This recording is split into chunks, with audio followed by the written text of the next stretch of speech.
ഈ പുതിയ ദിവസം നാം ഓരോരുത്തരും ദൈവകൃപ ധാരാളമായിട്ട് അനുഭവിച്ച് നമ്മിൽ കൂടെ ദൈവത്തിൻ്റെ നാമം പരിശുദ്ധമാക്കപ്പെടുവാൻ, നമ്മിൽ കൂടെ ദൈവത്തിൻ്റെ രാജ്യം ഈ ഭൂമിയിൽ വരുവാൻ, നമ്മിൽ കൂടെ ദൈവത്തിൻ്റെ ഇഷ്ടം സ്വർഗത്തിലെ പോലെ ഭൂമിയിലും നിറവേറപ്പെടുവാൻ, നമ്മുടെ ജീവിതത്തെ ക്രമീകരിക്കുവാൻ പരിശുദ്ധാത്മാവ് നമ്മെ സഹായിക്കണമേ എന്ന പ്രാർത്ഥനയോടെ നമ്മുടെ ധ്യാനത്തിലേക്ക് നമുക്ക് പ്രവേശിക്കാം.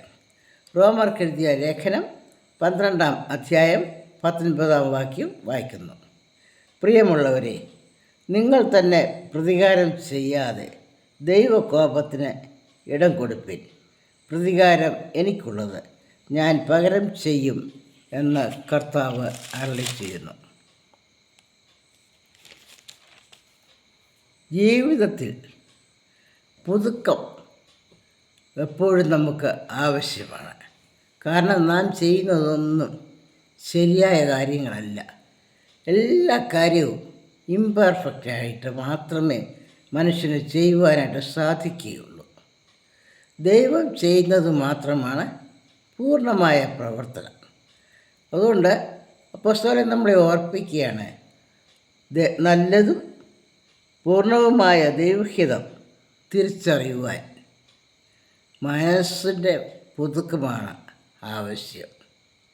യേശു ക്രിസ്തുവിലുള്ള നവീകരണമാണ് നമുക്ക് ആവശ്യം. ലോകത്തെ രക്ഷിക്കുവാനായി യേശു ക്രിസ്തു ലോകത്തിൽ വന്നപ്പോൾ താൻ എങ്ങനെയാണോ ജീവിച്ചത് അതേ സ്വഭാവം ജീവിതത്തിൽ പകർത്തുവാൻ അവിടെ ഈ അധ്യായത്തിൽ നമ്മളെ ആഹ്വാനം ചെയ്യുകയാണ്.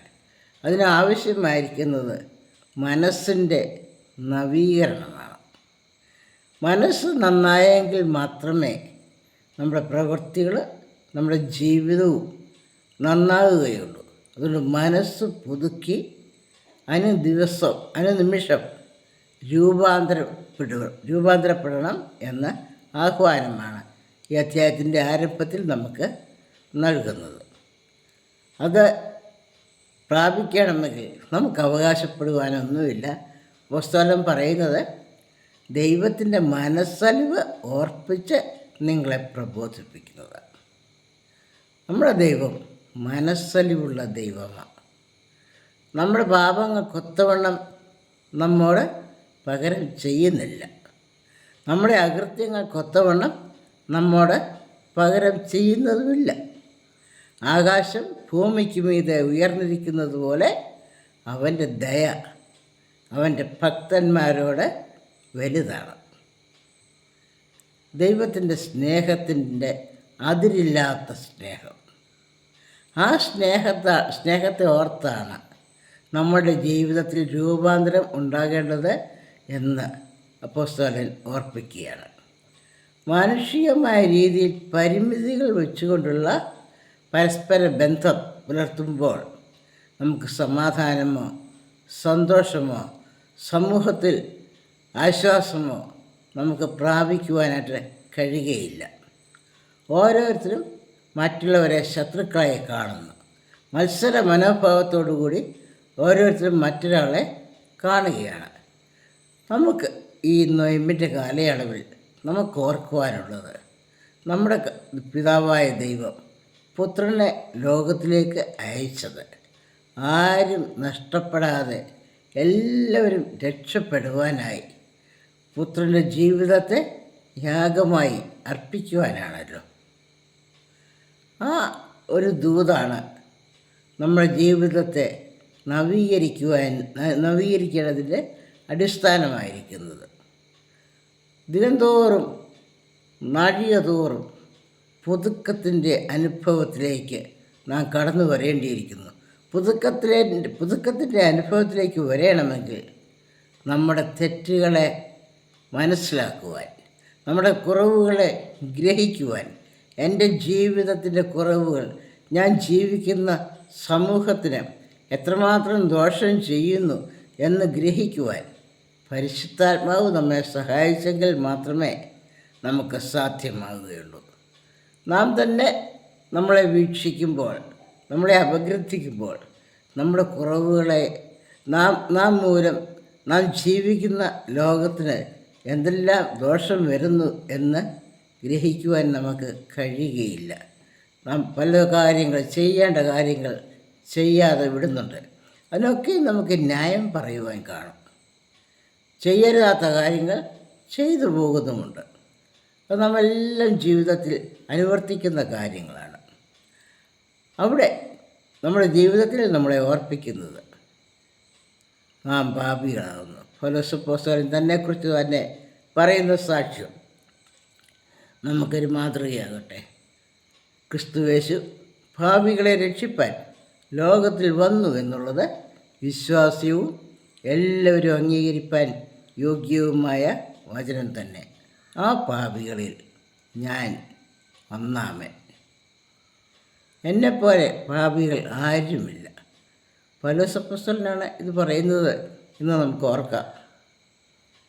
വിശ്വാസ ജീവിതത്തിൽ ക്രിസ്തുവിനോടുള്ള സ്നേഹത്തിൽ തൻ്റെ ജീവിതത്തെ ഒരു ഉന്മാദനെപ്പോലെ വെല്ലുവിളിക്കുകയാണ്. ക്രിസ്തുവിൻ്റെ സ്നേഹത്തിൽ നിന്ന് എന്നെ വേർപിരിക്കുന്നത് ആര് എന്ന് വെല്ലുവിളിക്കുന്ന ആ വിശ്വാസധീരൻ പറയുകയാണ്, ആ പാപികളിൽ ഞാൻ ഒന്നാമൻ.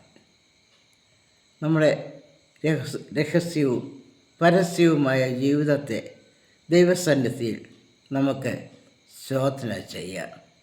ദൈവത്തിൻ്റെ പരിശുദ്ധാത്മാവ് നമ്മുടെ കുറവുകളെ നമുക്ക് ബോധ്യമാക്കി തരയണമേ എന്ന് നമുക്ക് പ്രാർത്ഥിക്കാം. ദൈവത്തിൻ്റെ വചനം നമ്മളെ ഓർപ്പിക്കുകയാണ്, നിങ്ങൾ തന്നെ പ്രതികാരം ചെയ്യാതെ ദൈവകോപത്തിന് ഇടം കൊടുപ്പിൻ. ഇന്നലെ എൻ്റെ വ്യക്തി ജീവിതത്തിലുണ്ടായ ഒരു അനുഭവമാണിത്. ദീർഘനാളായി രമ്യപ്പെടുവാൻ കഴിയാത്ത ഒരു വ്യക്തിയോടുള്ള ബന്ധം എങ്ങനെ പുതുക്കാം എന്ന് ഇങ്ങനെ ചിന്തിച്ചിരിക്കുമ്പോൾ അന്തരാത്മാവിൽ നിന്നും ഈ ശബ്ദം കേൾക്കുകയാണ്.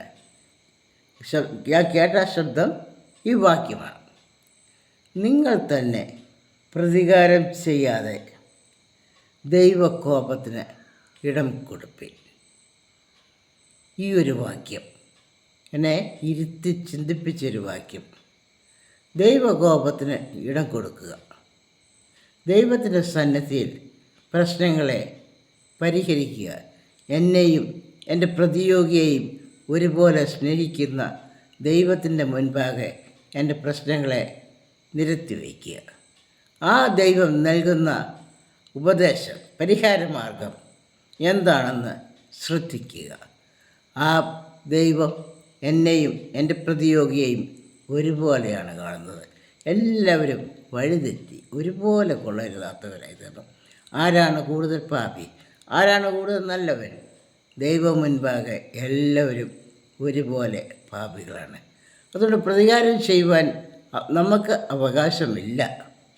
ദൈവം എല്ലാവരെയും സ്നേഹിക്കുന്ന ദൈവം, ദയാലുവായ ദൈവം, കരുണക്കടലായ ദൈവം എല്ലാവരോടും ക്ഷമിച്ച് എല്ലാവർക്കും പാപമോചനം നൽകി പരിശുദ്ധാത്മാവിലുള്ള പുതിയ ജീവൻ നൽകി നമ്മളെ പുതിയ ജീവിതത്തിലേക്ക് പ്രവേശിപ്പിക്കുവാൻ ദൈവത്തിൻ്റെ പരിശുദ്ധാത്മാവിൻ്റെ സഹായത്തിനായി നമുക്ക് ദൈവസന്നിധിയിൽ അടുത്തു ചെല്ലാം.